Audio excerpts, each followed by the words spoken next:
오늘 밤에 주시는 하나님의 말씀 로마서 2장 6절에서 16절까지 교독하시겠습니다. 하나님께서 각 사람에게 그 행한 대로 보응하시되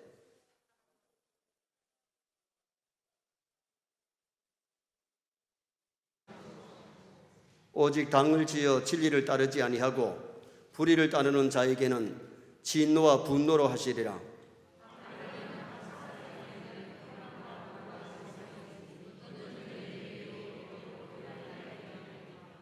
선을 행하는 각 사람에게는 영광과 존귀와 평강이 있으리니 먼저는 유대인에게요 그리고 헬라인에게로라.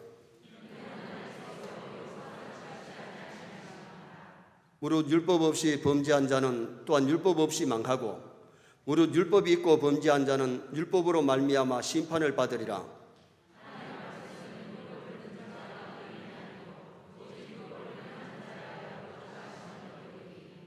율법 없이 이방인이 본성으로 율법의 일을 행할 때에는 이 사람은 율법이 없어도 자기가 자기에게 율법이 되나니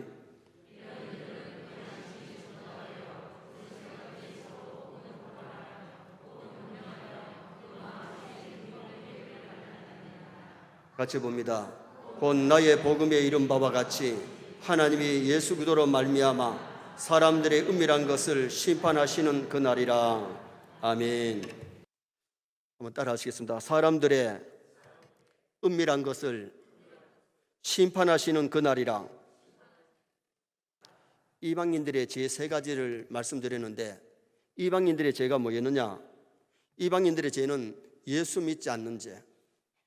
가장 큰 죄가 예수 믿지 않는 죄가 가장 커요. 다른 죄는 지어놓고 회개하면 용서받지만은 예수를 안 믿으면 몽땅 지옥 가거든요.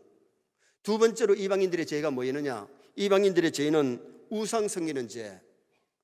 하나님 창조주를 모르면 결국은 우상을 섬기게 돼요. 그리고 또 하나 이방인들의 죄가 뭐였느냐? 도덕적인 죄. 여러 가지 도덕적인 죄를 저질렀어요. 그런데 유대인들의 죄는 뭐였느냐? 유대인들의 죄는 남을 판단하는 죄.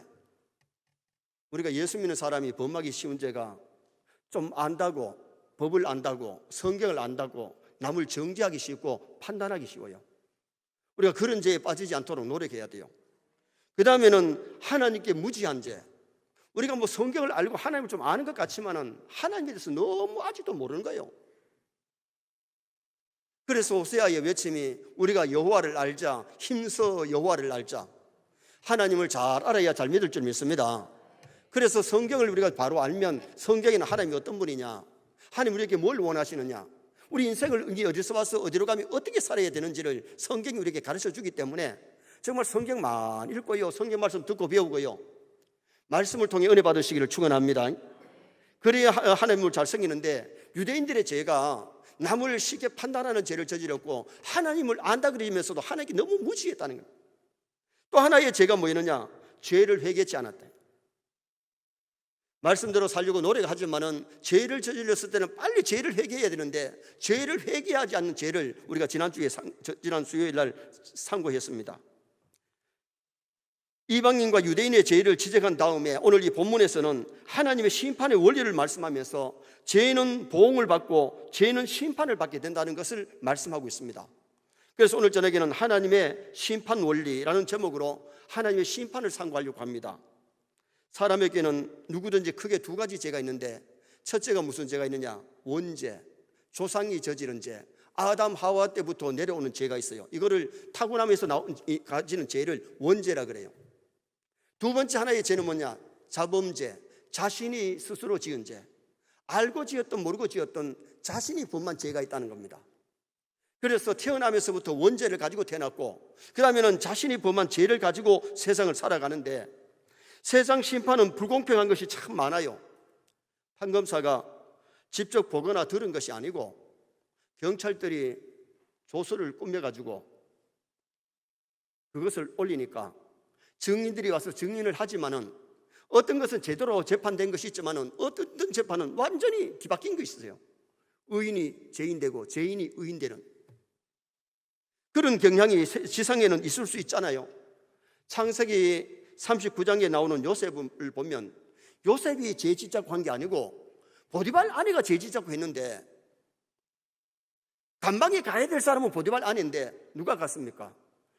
누명을 덮어쓰고 요셉이가 감방에 들어가잖아요. 요셉은 의인인데 죄인처럼 누명을 쓰고 감방에 들어갔고, 죄인은 발뻗치고 바깥에서 잠을 자고 있는, 세상살이하고 있는 그 보디발의 아내를 우리는 봅니다. 어떤 사람은 죄 없이 누명 쓰고 무기징역을 받아가지고 사는데, 본분에 못 이겨가지고 자기가 죄를 지었다고 했는데 나중에 진범이 나타나서 감옥에서 고생하다가 석방되는 사람들도 있잖아요. 그러므로 사람의 판단이라 세상 법정은 절대는 아닙니다. 하나님의 심판만이 절대인 줄 믿습니다. 그래서 오늘 우리가 이 세상에서도 잘하고 못한 거 다 사람들이 시비 가리려고 하면 안 돼요. 하나님께 맡기고 심판은 하나님께 맡기시길 바랍니다.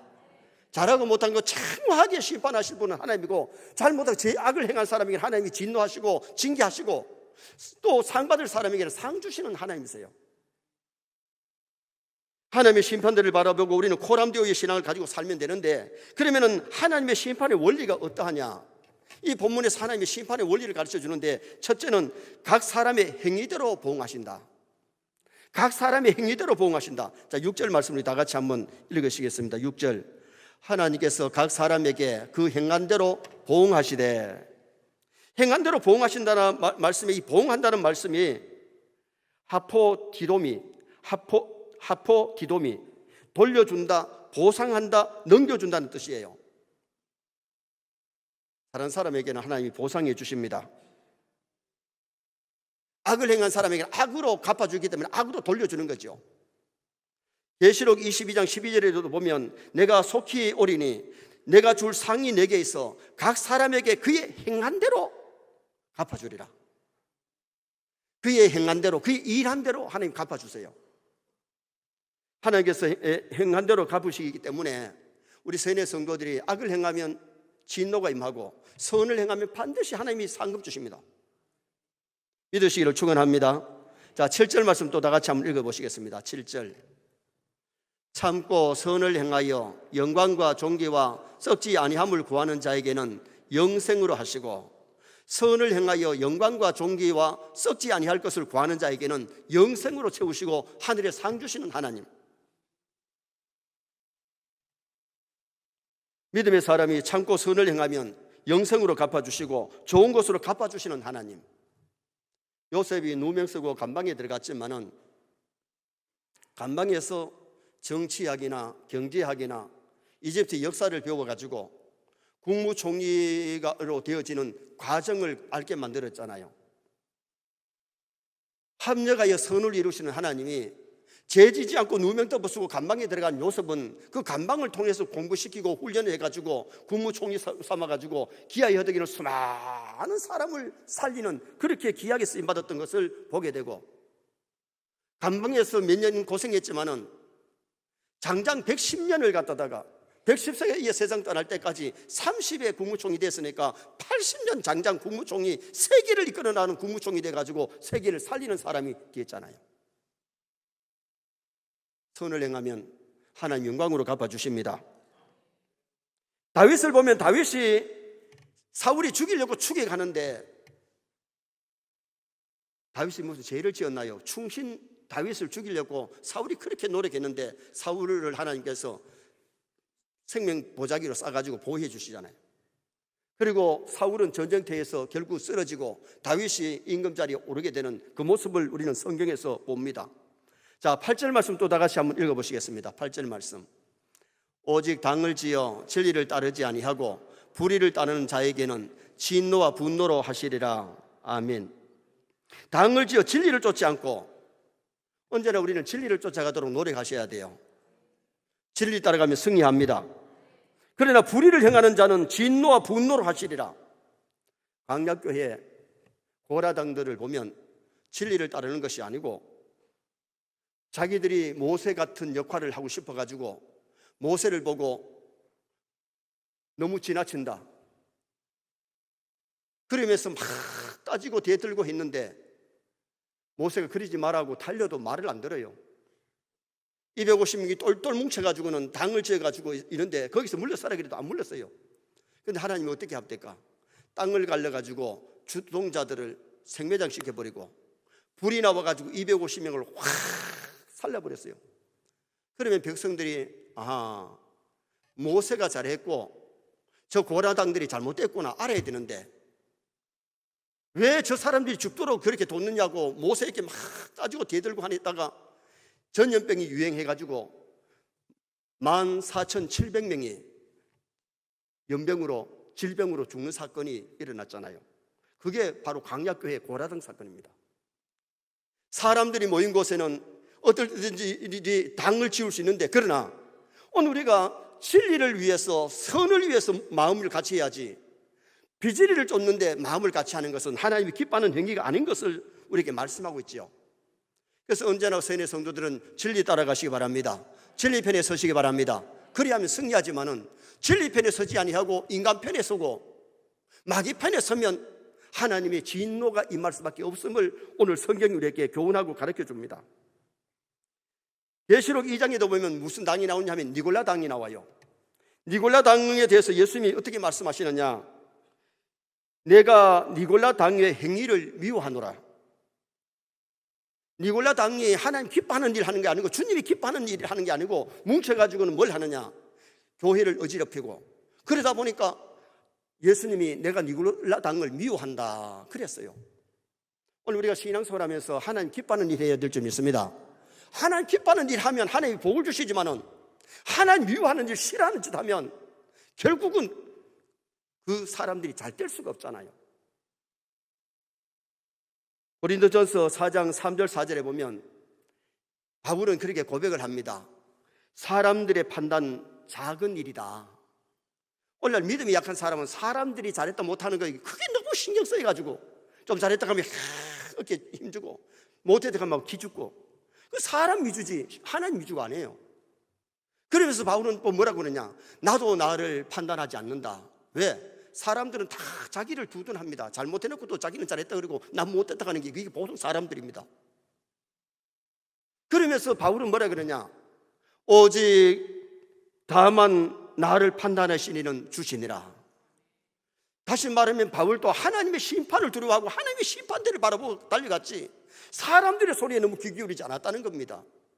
오늘 우리가 신앙생활하면서 정말 내가 하나님 앞에 코람디오의 신앙 가지고 하나님의 판단을 바라보면서 심판을 바라보고 달려가느냐, 각 사람의 행위대로 보응하시는 하나님을 우리가 안다면 잘하고 못한 것 하나님 앞에 서야 되는데, 잘못한 것 깨달았을 때는 빨리 회개하고 고치고, 잘했는데 사람들이 막 비판해도 기죽을 것도 없고 하나님의 심판대 앞에서 모든 것이 다 하나님이 신원해 주실 테니까.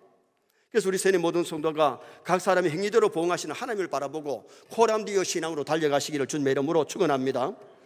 두 번째로 하나님의 심판 원리는 유대인이나 이방인이나 차별이 없는 심판임을 말씀하고 있습니다.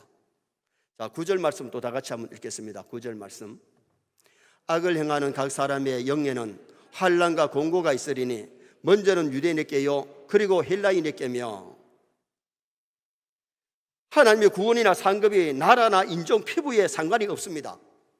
이방 여인 룻도 피부가 검지만은 하나님 믿고 시어머니 따라와가지고 어머니 잘 봉양했을 때에 믿음 좋은 보아스와 결혼해가지고 부잣집 마나님이 돼가지고 참 복을 받는데, 그 보아스와 결혼해가지고 오벳을 낳잖아요. 다윗의 할아버지를 낳습니다. 그리고 룻이 남편이 보아스지요. 그리고 모압에서 만난 시어머니는 나옴인데 베들레헴에 와서 만난 시어머니 이름을 아십니까? 베들레헴에 와서 만난 시어머니가 누구냐? 여리고성의 라합입니다. 알아듣습니까? 기생 라합이 누구와 결혼하느냐 하면, 기생 라합이 결혼하는데 살몬과 결혼해요. 살몬이 누구냐? 보아스의 아버지예요. 누구 아버지? 보아스의 아버지니까 살몬의 아내가 라합이라니까. 그러면 새 시어머니가 누구냐? 라합이었어요. 그런데 오벳을 낳고 예수님의 족보에까지 들어가는 큰 복을 받은 것은 이방 여인이라고 피부가 검다고 너는 안 돼가 아니고, 그도 믿음이 있으니까, 그도 효부니까 하나님이 룻에게 복을 주셨다고.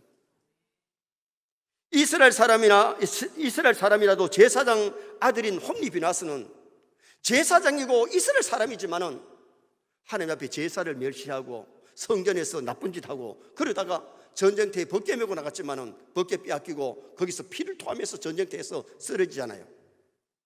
하나님이 제사장이라고 무조건 봐주는 게 아니에요. 누구라도 말씀대로 살 때는 복을 받게 되고, 누구라도 하나님 두려워하지 않고 범죄할 때는 하나님이 징계하시는 하나님이심을 우리에게 보여주고 있는 겁니다. 예수님 당시 유대인들은 하나님이 자신들을 특혜하시는 줄 알고 우월감에 빠졌는데, 우리는 아브라함의 자손이다. 우출될 때에 우리 예수님이 하신 말씀이 뭐냐? 돌들로도 아브라함의 자손 되게 할 수 있다. 아브라함의 자손 된 거 자랑하지 말고 아브라함의 자손들처럼 살아라. 하나님의 백성이면 하나님의 백성답게 살아야 되는데, 살기는 백성들까지 못 살면서 우월감에 빠져있는 그 이스라엘 백성들을 향해서 이 돌들로도 아브라함의 자손 되게 할 수 있다고 하리라고 말씀하신 거예요. 하나님은 민족의 차별이 없습니다. 인종을 차별하지 않습니다. 중국 사람이나 일본 사람이나 북한 사람이라도 믿으면 복이 되고 안 믿으면 불행입니다. 자, 12절 말씀 또 한번 보시겠습니다. 12절 말씀 다 같이 읽겠습니다.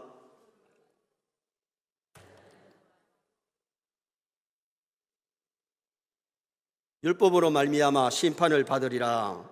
아멘. 몇 년 전에 한스 킹 신부가 한국을 방문해가지고 복음이 들어오기 전 사람들은 예수 안 믿어도 착하게 산 사람은 천당 갔다고 얘기를 했습니다. 그러면 그 말이 맞을까요? 제가 이때까지 목회하면서 청년들이나 젊은 집사님들이 질문이 그래요. 목사님, 우리나라에 복음이 들어오기 전에 살다 간 사람들은 천당 갔습니까? 지옥 갔습니까? 그러나 저는 죄송합니다마는 복음을 믿지 않은 사람, 예수를 믿지 않은 사람은 지옥 갔습니다.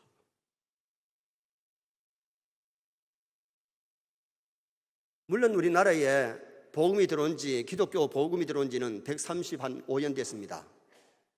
그 전에 천주교회가 온 지가 200년이 넘습니다. 그러나 그 전에도 우리 지금 현재 김해에서 뭐가 나오냐면 십자가 토판이 나왔고 도마 복음이 와서 복음 전하고 간 그런 흔적들이 있다 그럽니다. 경주에서 십자가 토판이 나왔습니다. 그러나 그 당시에 복음을 받아들였다면, 예수 믿었다면 구원받는 것이고 안 받았으면 구원이 없습니다. 오늘 본문 12절에 무슨 율법 없이 범죄한 자, 율법 없이 망하고, 물론 율법이 있고 범죄한 자는 율법으로 말미암아 심판을 받으리라.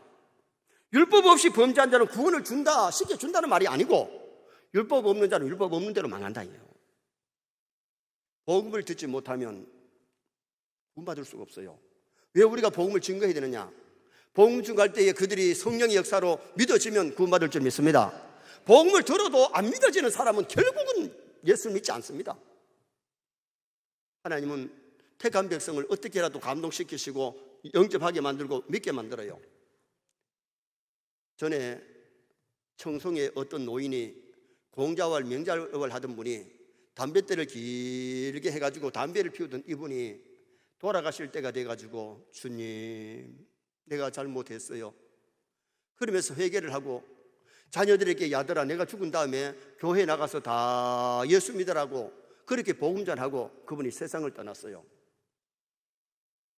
교회 밖에는 구원이 없지만은 혹시 이런 케이스로 특별 케이스가 있어요. 십자가 한편의 강도도 마지막에 죽을 때에 주여 당신의 나라에 이를 때에 나를 기억하소서. 자기 마지막에 사형받으면서 죄를 회개하고 예수님을 영접했을 때에 너는 교회 한 번도 안 나와가지고 안 된다 안 그리고 예수님 뭐라 그래요? 네가 오늘 나와 함께 어디에 있으리라? 낙원에 있으리라.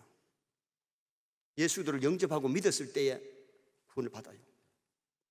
교회를 막 나와서 몇 년을 교회를 다녀도 직분까지 받아도 예수를 안 믿는 사람은 구원을 못 받습니다. 바로 유다는 예수님의 제자로 따라다니고 죽은 자 살아나는 걸 보고 오병이의 기적을 보고 그랬지만은 그는 믿어지지 않았기 때문에 예수님 팔아먹고 자살하고 지옥 갔습니다. 여러분, 우리가 예수님이 믿어지는 게 은혜입니다. 예수님이 하나님의 아들 나의 구주로 믿어지는 것이 은혜인 줄 믿습니다. 복인 줄 믿습니다. 구약시대든 신약시대든 안 믿으면 심판이고 믿으면 구원인데, 물론 구약에는 오실 예수 믿고 구원이고 신약에는 오신 예수 믿고 구원이에요. 신구약 성경의 주인공은 예수님이에요. 예수님을 통해서 제사함 받고 예수를 통해서 우리가 구원받는데, 구약의 소나 양을 잡아서 제사 드리는 것도 예수님의 십자가의 피 흘림의 상징이지. 오실 예수님을 믿고 그들은 소와 양을 잡아서 피를 흘리고 제사 드리면서 하나님 믿음으로 구원받았고, 신약에는 오신 예수를 믿고 구원받는데 우리가 왜 소를 안 몰고 양을 안 몰고 오느냐? 예수님이 우리의 죄물에 있어서 보배 피를 쏟아주셨기 때문에 그 공로 믿고 회개하면 용서받을 줄 믿습니다. 이방 사람 기생 라합은 믿었으니까 구원받고, 이스라엘 사람이라도 안 믿으면 구원이 없다는 거죠. 그래서 유대인이나 이방인이나 차별 없는 심판을 하나님이 심판하신다. 마지막 세 번째는 하나님의 심판 원리는, 하나님의 심판은 외모로 사람을 취하지 아니하신다. 11절 말씀 또 다 같이 한번 보시겠습니다. 11절. 이는 하나님께서 외모로 사람을 취하지 아니하심이라. 아멘. 하나님은 인물 보고 외모 보고 하나님 판단하는 게 아니고 우리의 믿음 보시는 줄 믿습니다. 하나님께서 다윗을 임금으로 세우시면서 내 마음에 맞는 사람이다. 다윗은 외모보다 속 사람이 믿음이 아름다운 거예요. 껍데기는요, 사울이가 다윗보다는 얼마나 키가 크고 얼마나 잘생긴지 모릅니다. 하나님이 사울을 세우실 때에 외모가 잘해서 세운 건 아니에요. 아버지 시부모를 갖다가 하나님 사람에게 물어보자 해서 예의 바르게 와서 했을 때에 하나님이 세우라 해서 세웠어요. 그러나 사울은 겉모양은 좋지만은 속이 아름답지 못하니까 결국은 하나님의 영은 떠나시고 무당 찾아가서 푸닥거리하고 전쟁터 나갔다 쓰러지잖아요. 다윗은 어땠느냐? 다윗은 정말 말씀에 순종하고 기도하고 찬송의 사람, 성전 지으려고 준비 다 했는데 복을 받았잖아요.